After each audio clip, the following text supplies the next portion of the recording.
मात्र सुग्रीवଙ୍କୁ ନିଶ୍ଚିତ ଜ୍ଞାନ ତ ଥିବ ତେଣୁ ନକରି ବିଳମ୍ବ ଏହି ମୁହୂର୍ତ୍ତରେ ଚାଲନ୍ତୁ ପ୍ରଭୁ ମାମଙ୍କୁ ଆମେ କରିବା ସାକ୍ଷାତ ତେବେ ଚାଲ ପ୍ରଭୁ କିନ୍ତୁ ପ୍ରଭୁ ଆପଣ ଏହି ସ୍ତରରେ ଥାନ୍ତୁ ପ୍ରଭୁ ଆପଣ ପରା କହୁଥିଲେ ପିତାଙ୍କର ସତ୍ୟ ରକ୍ଷା କରି ଆସିଛନ୍ତି 14 ବର୍ଷ ବାହାରି ମଧ୍ୟକୁ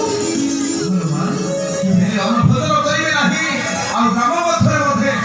ଧରିବେ ନାହିଁ ତେଣୁ ଏହି ମୁହୂର୍ତ୍ତରେ ମାଦଳଙ୍କୁ ନେଇ ଆସୁଛି ଆପଣଙ୍କୁ ତେବେ ଜୟ ଶ୍ରୀରାମ ରାମ ଜୟ ଶ୍ରୀରାମ ରାମ ଜୟ ଶ୍ରୀରାମ। ତାହେଲେ ହନୁମାନ କଣ ସେମାନଙ୍କର ସନ୍ଧାନ ଆଣିପାରିଲା ନାହିଁ? ମାମୁ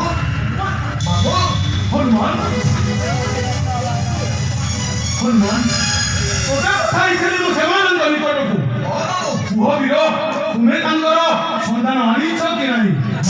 ହନୁମାନ ଆପଣଙ୍କର ଶୁଭ ସମୟ ଆସିଯାଇଛି ମାମୁ ତୁମେ ଏ କଣ କହୁଛ ହନୁମାନ? ମାମୁ ଶୁଭ ସମୟ ଆସିଯାଇଛି ମୁଁ କିଛି ମାତ୍ର ବୁଝିପାରୁନାହିଁ ହନୁମାନ। ହୋଇଲା ହେ ମାମୁ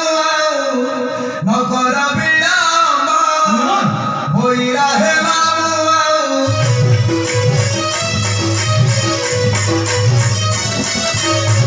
ତୋତେ ଆସି ସହାୟ ହିବେ ଧର୍ମ ଦେବା ହୋଇଲା ହେ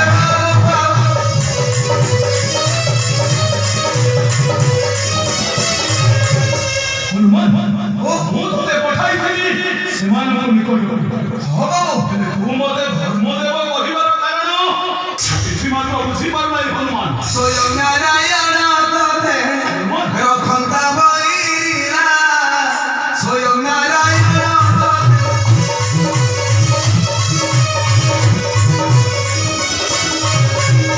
ଆନନ୍ଦର କଣ୍ଠରୁ ଯେ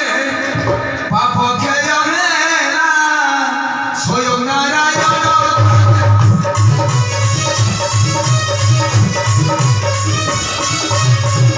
ହନୁମାନ ମାମୁ ମୁଁ ତୋତେ ପଠାଇଥିଲି ସେମାନଙ୍କ ନିକଟକୁ ସେମାନଙ୍କ ପରିଚୟ ଆଣିବା ପାଇଁ ମାମୁ ହେଲେ ତୁ ମୋତେ ଧର୍ମ ଦେବ ନାରାୟଣ ଏସବୁ କହିବାର ମାନେ ମୁଁ କିଛି ମାତ୍ର ବୁଝିପାରୁନାହିଁ ହନୁମାନ। ମାମୁ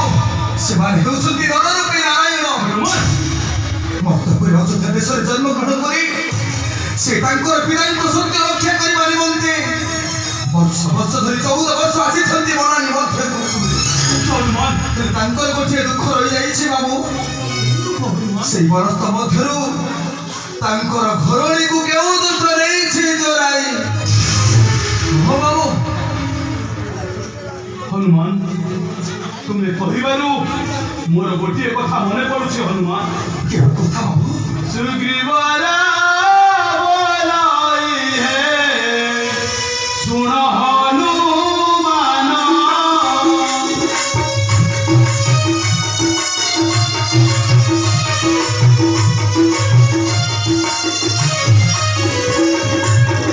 ତୁହି କହିବାରୁ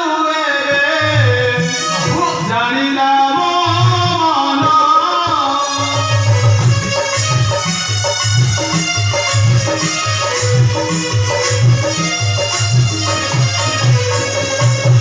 ହନୁମାନ ବାବୁ ତୁମେ କହିବାରୁ ମୋର ଗୋଟିଏ କଥା ମନେ ପଡୁଛି ସେଦିନ ହୋଇଥାଏ ବେଳ ମଧ୍ୟାହ୍ନ ସେହି ସମୟରେ ପଞ୍ଚ ସେନାପତି ନେଇ ବସିଥାଏ ମୁଇଁ ପର୍ବତ ଗୁହରେ ସେହି ସମୟରେ ଦୁର୍ଦାନ୍ତ ରାକ୍ଷସ ଏକ ଅବଳାକୁ ବସାଇ ଗଗନ ମାର୍ଗରେ ବାହି ଯାଉଥାଏ ରଥ ତାପରେ କଣ ହୋଇଛି ଜାଣ ହନୁମାନ ବାବୁ ଆମ ନ ଜାଣିବା